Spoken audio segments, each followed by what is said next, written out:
tidak boleh mengarang jawaban. Iya kalau iya, tidak kalau tidak.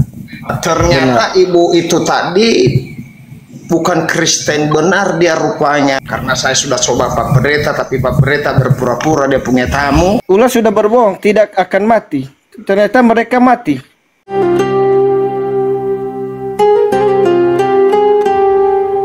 Kami tadi ini Pak Jebua, siapakah yang berbohong di Taman Eden itu? Apakah iblis atau ular atau Tuhan? Karena di sana dikatakan kepada Adam, jika engkau memakan buah yang ada di tengah-tengah taman, maka engkau akan bisa melihat. Dan kata Tuhan, jika engkau memakannya, maka kamu akan mati. Pendeta dari NTT tadi mengatakan bahwa mati itu mati rohani katanya. Dan ibu siapa tadi namanya? Ibu Menteri Keuangan. Menteri Keuangan mengatakan bahwa saya yang sesat. Lalu untung ini nggak dijawabnya mati suri gitu. Ya. Kami sudah sepakat bahwa tidak boleh mengarang jawaban. Iya kalau iya, tidak kalau tidak. Lebih dari itu, dari sejahat. Ternyata ibu itu tadi bukan Kristen benar dia rupanya. Dia ke gereja hari Sabtu, bukan Kristen mayoritas yang hari Minggu. Lalu jawaban dari Abang Jibua ini bagaimana paparannya menurut pengetahuan lah. Jangan kita bilang dari dalilnya, pengetahuan bagaimana. Karena saya sudah coba Pak Pendeta, tapi Pak Pendeta berpura-pura dia punya tamu. Saya ada tamu di sebenarnya ada di depan. Jadi mana yang berdusta ini? Jadi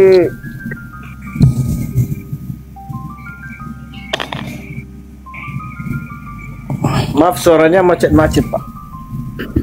Jaringan Anda itu Bang. Kalau suara Pak Dehe jelas di sini. Memang agak berat ini Pak Ustaz.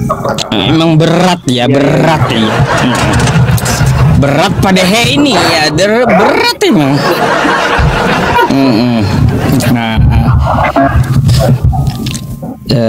Silakan Bang Johan jawablah. Saya jawab dulu yang pertanyaan ya. Kejauhan Bang, kecil kali suara Bang. Mantul-mantul pula. Ataukah Tuhan? Halo. Ya, halo ya Bang. Dah bagus. Bang. Dah. Jadi saya jawab dulu Pak ya. Itu Tuhan atau iblis yang berbohong. Jadi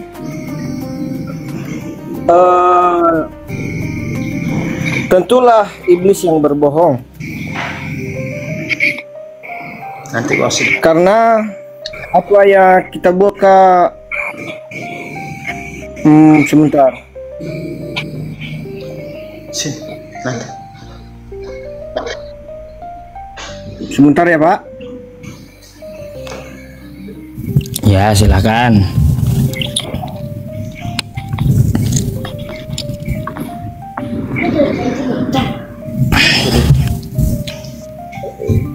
Ini ya kalau perintah Tuhan begini Pak.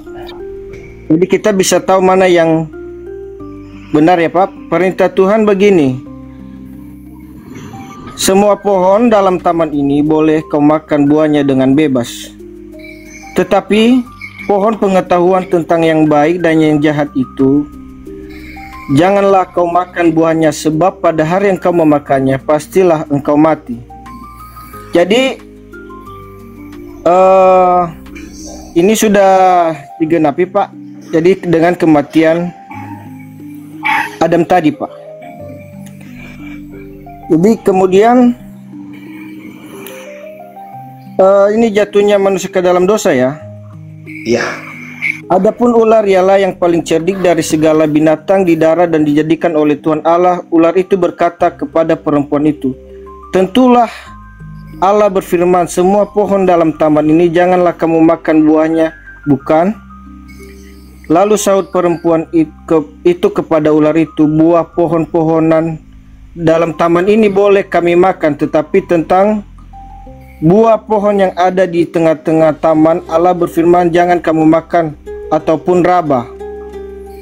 Buah itu nanti kamu mati. Tetapi ular itu berkata kepada perempuan itu, sekali-kali kamu tidak akan mati. Di sini saja ular sudah berbohong, tidak akan mati. Ternyata mereka mati.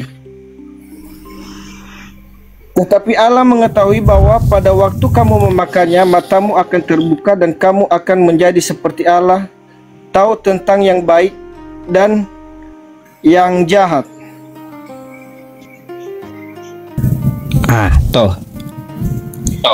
Nah, Dah? itu udah jelas Pak ya. Itu kalau yang berbohong itu adalah si ular Pak. Tanggapi Pak Dehe, silakan. Tepuk tangan dulu. Ya, berat emang. kata Bapak Jebua, yang berbohong itu ular. Di manakah ular itu berbohong?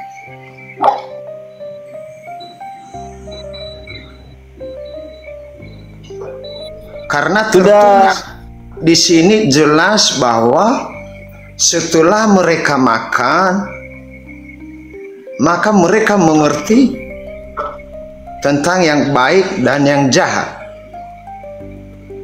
Tidak mereka mati, tetapi mereka mengerti yang baik dan yang tidak baik.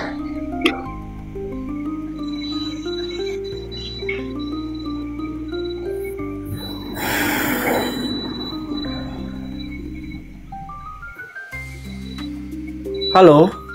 Iya. Nah, bingung kan? Nah. Bingung. Ya itu. Jadi yang dimaksud Tuhan berbohong di mananya Pak? Ya betul. Di mananya itu Tuhan berbohong itu maksudnya Pak? Bukan, kata Bapak tadi yang berbohong adalah ular. Tetapi saya tanya balik, di manakah ayat di sini bahwa ular itu telah berbohong? Itu ini Pak, sekali-kali kamu tidak akan mati. Manusia tidak akan mati kalau tidak ada dosa Pak. Jadi manusia itu tidak akan mati tanpa kalau nggak ada dosa Pak. Jadi kalau istilahnya sekarang Pak, kita mengerti ya, apa iblis bisa menyentuh manusia karena manusia itu berdosa. Tapi kalau manusia yang tidak berdosa, dia tidak akan berani menyentuh itu Pak, karena dia dilindungi oleh Tuhan gitu Pak.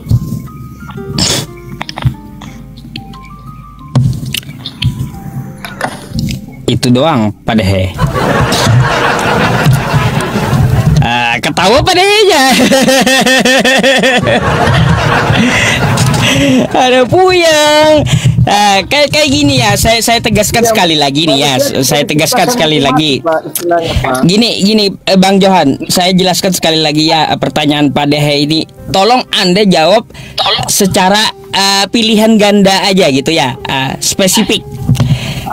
Di cerita itu ya, kata Tuhan, kalau kamu makan buah, kamu akan mati. Ringkasnya kayak gitu, oke ya? Ini kata Tuhan. Kata Tuhan, kalau Adam makan buah itu, maka Adam akan mati. Lalu kata ular, ya kata ular, kalau Adam makan buah itu, dia tidak akan mati. Tapi jadi seperti Allah, kata ular nih. Iya. Setelah itu, ya. Setelah itu, ini aja Pak, jangan bentar Bang. Apakah Setelah itu, sama seperti Allah Pak? bentar. Setelah itu dimakanlah ya, dimakanlah itu buah, kan gitu. Nah, setelah makan buah itu ternyata tidak mati Adamnya gitu loh. Tidak mati gitu. Nah, ini yang berbohong siapa? Yang berbohong Tuhan kah atau ular? Jadi Pak, mohon maaf Pak, jadi kitab suci itu tidak bisa ditafsirkan dengan ini Pak, asal-asalan Pak. Jadi kita nggak menafsir, kita bertanya Bang. Saya udah bilang, saya jelaskan kronologinya kayak gimana kan tadi. Bukan menafsir, ini pertanyaan. Siapakah yang berbohong di antara dua tadi?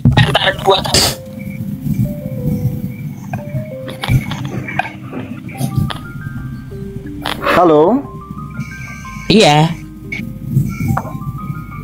Ya, jadi Pak, jadi hari kita itu beda dengan hari Tuhan Pak. Kalau misalnya di firman Tuhan satu hari, nggak ada bahas hari Bang, nggak ada. iya. Ngapain bahas hari? Bang, yang kita bahas ini siapa yang berdusta, bukan bahas hari. Mau kemana Anda sih bahasnya? Iya itu. Oke Pak, sudah jelaskan, saya jelaskan tadi, kamu akan sama seperti Allah. Apakah manusia setelah memakan, apakah Adam dan Hawa setelah memakan buah itu mereka sama seperti Allah Pak? Di situ saja dia sudah berdusta Pak. Bukan masalah di poin itunya. Kata ini sekali lagi nih, tolong perhatikan ya, tolong perhatikan penjelasan saya nih dari awal lagi nih ya. Ya, bentar Bang, bentar. Ini pertanyaan untuk Anda dan tolong diperhatikan gitu pertanyaan padehenya ya. Ini saya ringkaskan. Kata Tuhan, kalau Adam makan buah itu maka dia akan mati. Kalau Adam makan buah akan mati. Ini kata Tuhan. Oke? Kata ular, kalau Adam makan buah itu Adam tidak akan mati. Jadi setelah itu dimakanlah itu buah. Kan gitu ceritanya. Ternyata setelah dimakan itu buah, Adamnya kagak mati. Siapakah yang berbohong di antara ular atau Tuhan?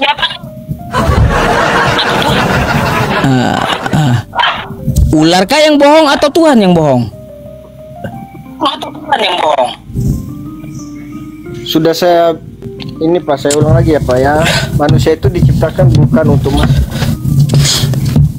jadi setelah manusia Adam jatuh dalam dosa Pak, jadi manusia itu sekarang bisa bisa mati Pak, karena manusia itu Bang, tadi ada pilihan ganda doang Bang ya.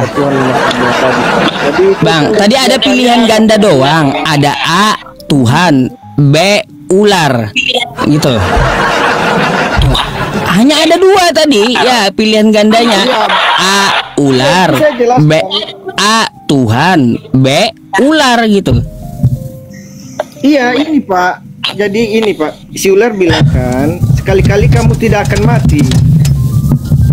Coba kita lihat dulu ya Pak, biar kita nggak salah ini. Yang memang berat pada ya. Berat. Pantas kah berani kali ya Pak? Pantas pada berani kali. Sama pendapat. Anteng kali gitu. Edis pun mencret kata pada kalau jawab ini. Waduh. Betul juga sih, Edis pun mencret kalau jawab ini. Ya, betul juga sih.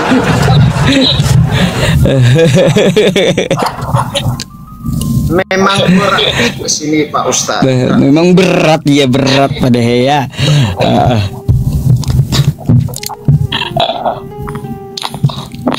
Ini kan Pak ya, saya buktikan kalau ular itu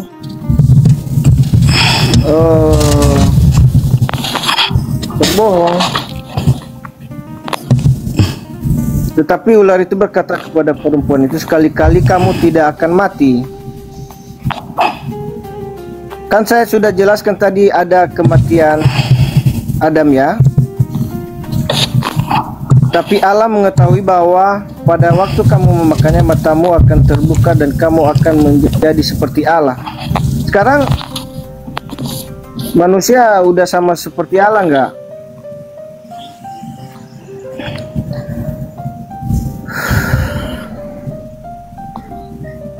Nah, ini tahu tentang yang baik dan yang jahat.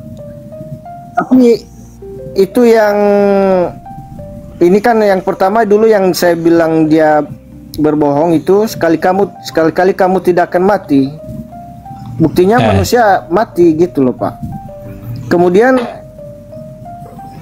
kamu akan menjadi seperti Allah. Koma di situ. Bang, kalau matinya itu, Bang, jadi sama seperti Allah. Gini, matinya itu nggak langsung gitu setelah makan, nggak langsung mati, tapi 1000 tahun ke depan baru mati kalau gitu. Nah itu Pak, makanya saya bilang kitab suci itu jangan ditafsirkan dengan pemikiran sendiri, Pak. Enggak. Jadi 1000 tahun ke depan itu kan umur Adam. Adam baru mati 900 berapa kan umurnya kayak gitu, 900 tahun berapa kan kayak gitu. Tidak mati waktu dia makan buah pengetahuan itu. Sama dengan 1000 tahun. Iya, anggaplah 1000 tahun. Nah itu. Apa perhitungan hari waktu itu beda dengan sekarang, Pak. Pusing berat emang Pak Dehe. Salah cari lawannya ya. Iya. Ada pertanyaan lain nggak Pak? Dari tadi Pak Dehe itu aja pertanyaannya. Dari awal saya buka live nggak ada yang bisa jawab kata beliau. Sampai edis aja beliau bilang mencret kalau jawab ini.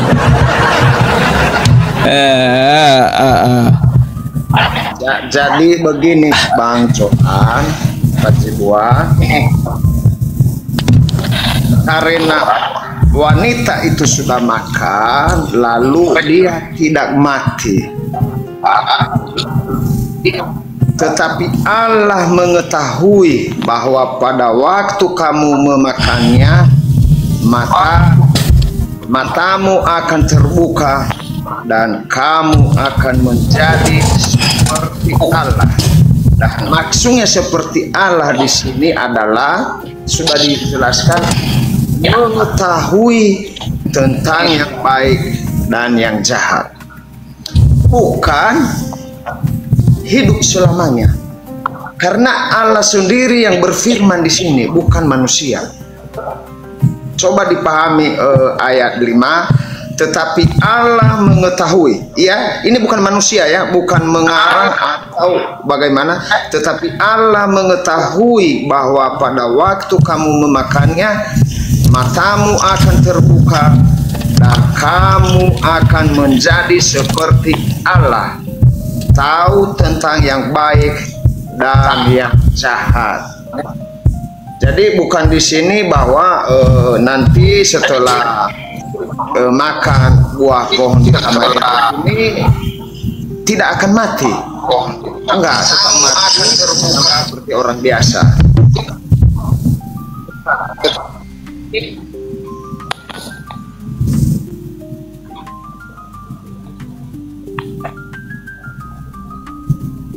Udah? Ya maaf terputus-putus Pak, maaf. Ini di sini lagi hujan kebetulan Pak, jadi mungkin nggak tahu jaringan saya yang. Jadi, baik Pak Jebua, apakah masih tinggal di Nias? Ya masih Pak, masih. Oke Bang, oke lah. Oke lah, ya. Ya kita hanya sekedar diskusi aja nih Pak ya. Betul. Kalau bisa diterima ya bagus, tapi kalau ada pendapat lain ya disilakan. Oke Bang, saya turunkan abang dulu ya. Ya Pak, selamat malam Pak, makasih. Selamat malam.